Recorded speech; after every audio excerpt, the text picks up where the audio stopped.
you have an interest in horses and love learning more about horses, the horse industry, teaching, or even managing your own horse business, then you're in the right place.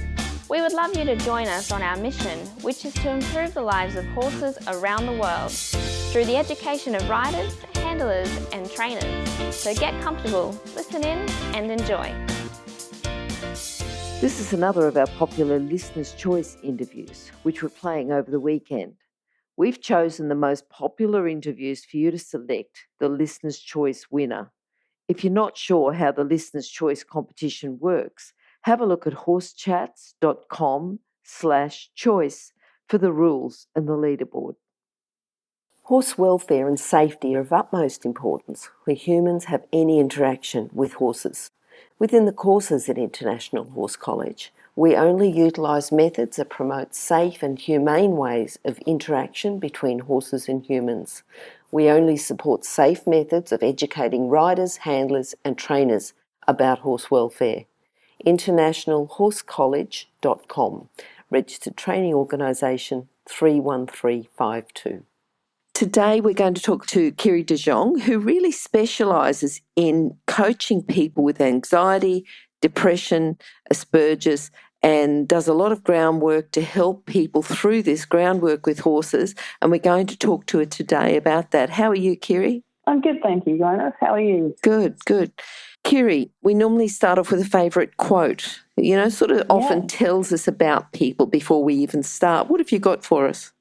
So one of my favourite quotes is, by doing what you love, you inspire and awaken the hearts of others.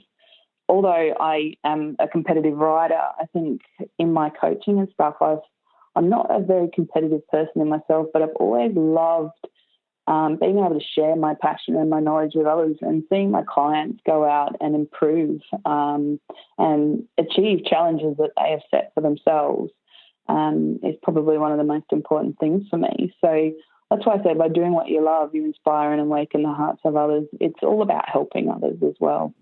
Yeah, it definitely is. And it's amazing because, you can be proud winning a gold medal, but you can be proud just teaching that beginner rider and all of a sudden they've been confident enough to canter or something like that, Yeah, exactly. Seeing those smiles. Yeah. Those senses of achievement, that's what's worth it. Yeah, certainly a lot of golden moments around when we've got horses.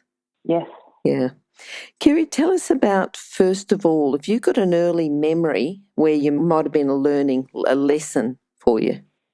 Yeah, probably, if we're talking in a horse sense, I mean, my parents were very non-horsey. Mm-hmm. So I've always had to fight for my passion with horses. I'm just trying to think. So we're talking more about how I started with horses myself? Well, sometimes you can learn something early. I can remember a lesson that I learned. My grandfather was a horse person, and one time I had my pony in the backyard, and I thought it looked really cool to leave a horse with a halter on, and he said to me, you shouldn't leave, if you leave horses with halters on. And he said it sort of as he walked out, and he was just leaving. If you leave horses with halters on, they can get hooked up. And I just thought, oh, yeah. Didn't think anything of it. Didn't think my grandfather had been around with horses, for quite a lot longer than what I had. And then about half an hour later, the horse was just got his halter caught up in a tap where he was, getting a drink of water from the bucket underneath it. Pulled the whole tap out. There was water everywhere. It was just spurting all around the backyard.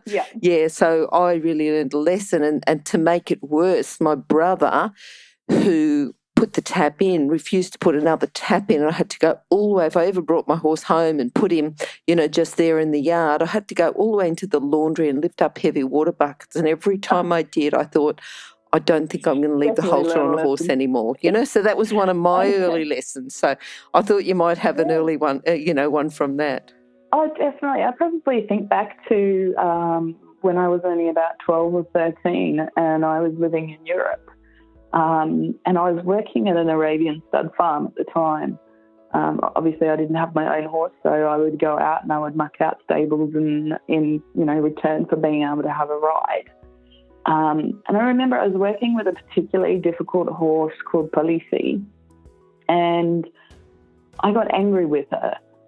And I remember just being really angry and finishing the session and seeing her all sweaty and stressed and going, I don't want to ever do that again. I don't want to see, take anger out on a horse ever again. Mm-hmm. And not that I did anything bad. Like, I look back and I go, I didn't hurt her in any way. I think that really was an eye-opener for me on wanting to learn and understand horses' body language and how horses are thinking. And that's, I think, where my passion of groundwork started. Yep. And that also then flows over to my clients and, really being able to teach people. Although we say horses don't talk, they do if you listen. Yeah, and teaching people to understand what they're actually telling us. What got you into this? The anxiety, the depression, the Asperger's, and the groundwork and putting it all together. How did that start? Because I think your background's more show jumping, isn't it, rather than this? It is. Yeah. The show jumping passion started when I got a book from a Dutch show jumper called Piet Rijmakers when I was younger, and I remember reading that from front to back. But how many times did you read it from front to back? Oh, probably 100. I was going to say, when you've got those books you really like, you almost use them as a reference book. You keep going back over them. It was the book that came on every holiday trip, yes. wherever we went, it came with me. But I think over the years, being a person who suffers from anxiety and PTSD myself, I really found that horses were my safe zone and my calm area. I love coaching because I can get out and I can coach and my mind is settled. Everything is calm. And I started realising that even in the show jumping, I put a lot of this stuff into practice in helping my clients. It was an area that I understood and an area that even though I could follow my passion in show jumping, I could still be out there helping people who maybe would get dismissed, I suppose, in the mainstream because they're not super competitive because of their anxiety and depression issues, but still want to be out there and enjoy and love their horses. And it's amazing when you start listening to those people and helping them how far they can actually go. Yep. And what about for a coach, yourself as a coach who really specialises in that, because everyone's got a different style as their coach, and some coaches are very assertive and good on them because that's what they're doing, and some are very strict because, good on them, that's the way they do it. Everyone's got different personalities, different types. Yes. But to work with the types of people that you work with, what sort of skills do you need? Understanding, for one. It's very important to listen. I think also being able to understand when, let's say, a person is having maybe a panic attack and you can't actually push them that day compared to another day where they might be a little bit nervous, but you can actually push them out of their comfort zone a bit and still be in a safe place. I think being able to adjust your coaching style to what different people need is a big thing. I find I've watched a couple of coaches over the years and I kind of think, they could have said that just slightly differently and that person would have understood the exercise better or maybe been able to cope a bit better. So I think that adjustability of being able to read and understand people as well as horses is a big component. Yeah, good. What's the best thing then about working with these people? And the horses, of course. Yeah. The combination. Well, seeing the horses relax and seeing the people smile, feeling that sense of achievement when they've achieved something that they didn't believe that they could do, seeing the horses go out and be relaxed in an atmosphere that might have been challenging for them before. Okay. All those small senses and steps of achievement. Have you got a case study or someone that you'd like to use as an example of, where they've come from this to that? I could probably talk a little bit about myself and my own horse. Oh, okay. Yep.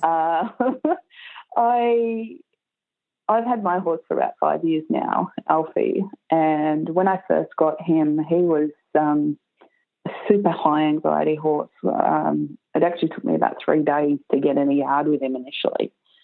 And I did 2 years of groundwork with him, just getting him to learn to be able to cope and be calm.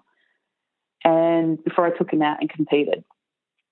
And I've been out competing him for the last year and have had so many people say how amazing his temperament is and what a wonderful horse he is. And just 2 weeks ago, he took one of my clients around a lesson because her horse was being quite a handful. And I said, oh, we'll hop on him. And he just trotted around a 60-centimetre course with her. That's good. Seeing that just made it for me, like knowing that horse who used to be so high anxiety is now so chilled out and happy with the world. But then also for me, you know, going through all the struggles that I went with him and my own struggles, being there and just seeing that was just pure joy. Yes, I think it's not just the horse's struggles. If you can relate it to your own struggles as well, where the horse reflects on you, you reflect on the horse. Yeah. And horses teach us a lot because they live in the present moment. Yep. And I think if we can learn to read what the horses are saying in that moment, we can learn to understand a lot more about them and ourselves. I think often they're a great teacher of who we are. What do you think some of the signs of, you know, if you're out competing, and sometimes people, if they are competing, sometimes they just need that extra little bit of time. But if someone does have depression or anxiety or something and they're out competing, what can we do as fellow competitors to just give that person a bit more room? And what sort of signs are they going to show so that we even know to give them a bit more room? That's actually a very good question because I think those symptoms vary per person. Everybody's got their own journey within those illnesses, so to speak. And some people you'll see it very, very clearly. They'll be shaking. They might be crying before they go in their class. They might be getting frustrated with their horse when, you know, really there's no need to be getting frustrated with their horse. And often just talking to those people in a calm, relaxed voice and just saying, you know, just tell me how you're feeling. Like, you're going to go into this class. Let's visualize your class and let's visualize it, how you're going to jump it, how you're going to ride your corners and feel that amazing feeling of you flying over the jumps. So remember how that felt at the last lesson. And then there's other people who you might not see it at all because they hide it very, very well. But they might, you never know, they might not have slept at all the night before or been up vomiting from anxiety the night before. So I think it's just about being aware of the people around you and being team players and you know, supporting each other in the best way we can, because sometimes it's not as obvious to the eye as what you think it might be. Yep. What about with people, the challenges they might have just as horse owners? You know, is there a challenge there that they have to watch, that they don't lose it, that they don't lose their temper, lose their confidence, something with the horse? Or is it that safe zone that they find their horses in that it really is better for them to have a horse rather than not? Yeah, that's a very good question. So again, that can vary per person. You know, for some people, it might be challenging just to get up and go and get to their horse, you know, and that might be their challenge for the day. For other people, it might be sitting on the horse. I know for me personally, when I get around my horses or when I'm coaching, that is a very much a comfortable zone for me. And, you know, I find my centre of calm there. But sometimes just getting up and going to somewhere, the anxiety can be quite overwhelming. But you know that on the other end, once you actually get there, you're going to be okay. So it's about, I think it's about people learning to understand what their feelings are and when they're feeling it. And that's one of the hardest things, is stepping inside yourself. So if you get frustrated with your horse, to actually take a step back, take a breath and go, hang on, is this me panicking? Is this me reacting to something that the horse has done or overreacting to something the horse has done? What is actually going on here internally? And as I said, that varies per person. So it's really about just taking that breath, taking a step back and trying to observe what you're feeling in yourself and why. Yep. And then quite often you can then start to understand what you need to do to fix that. Mm-hmm. Mm-hmm. How do you find your students? Is it word of mouth or referrals or another way? I think most of my students have actually come through word of mouth. Mm-hmm. People have enjoyed their lessons with me, have had a connection with me, and then they've referred me on to a friend who, may be experiencing some problems with their horse or with themselves. I mean, in no means do I do the equine-assisted therapy along those lines, but I can definitely help people in their general riding and their competing and their mindset in those areas. So, yeah, most of my people have just come through word of mouth and catching up and seeing if we get along and where they need help and if I can help them in those areas. Okay, and do you have I'm thinking groundwork here, do you have a series of exercises you go through or a specific steps training program, or what do you work with in particular with the groundwork? What are you looking for as an end result? Yeah. So I often follow a guy called Warwick Schiller. I use a lot of his work in my groundwork. Yep. But again, I think quite often what I will do is I will go out and I'll do a couple of sessions of groundwork with the horse itself to find out what the problems are, where there might be some loopholes, and then do some work with the horse to train it the responses that I want it to have. And then I will actually get the owner to come in and work with the horse as well, because quite often I find not only is it retraining a horse, we also have to retrain the owner and sometimes, their reactions or actions to the horse too. So I find it very important to put the two together. And again, that varies per a person's own kind of mental stage, their own beliefs. A horse may, their own temperament as well. It's really about seeing both of them and bringing them together in a way that they can learn to understand each other. Okay. And what about riding? Is there a particular riding fault that keeps creeping in, or a group of riding faults that keep creeping in? Yeah, definitely. One of the big ones is obviously tension throughout the rider's body. A lot of us aren't aware of where we hold tension in our body. And horses will pick up tension very, very quickly. So again, it's about learning. I call them body scans, learning to understand where we are tense in our body, where we are tight, where we might be feeling anxious or nauseous or pain, and learning to breathe through those areas and release and relax your body so that you can actually move as one with the horse. Mm-hmm. And again, that might start just with one step, which is just taking a breath in and thinking about your shoulders. And then the next time you hop on the horse, take a breath in, think about your shoulders and your elbows.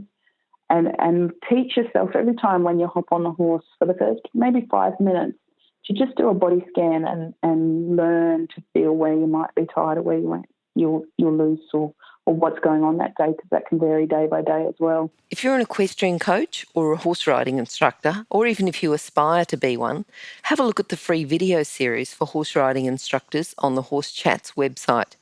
Go there now, have a look, horsechats.com. Is there a book or something else that you can refer people to? Yeah, I'm not much of a reader myself. Mm-hmm.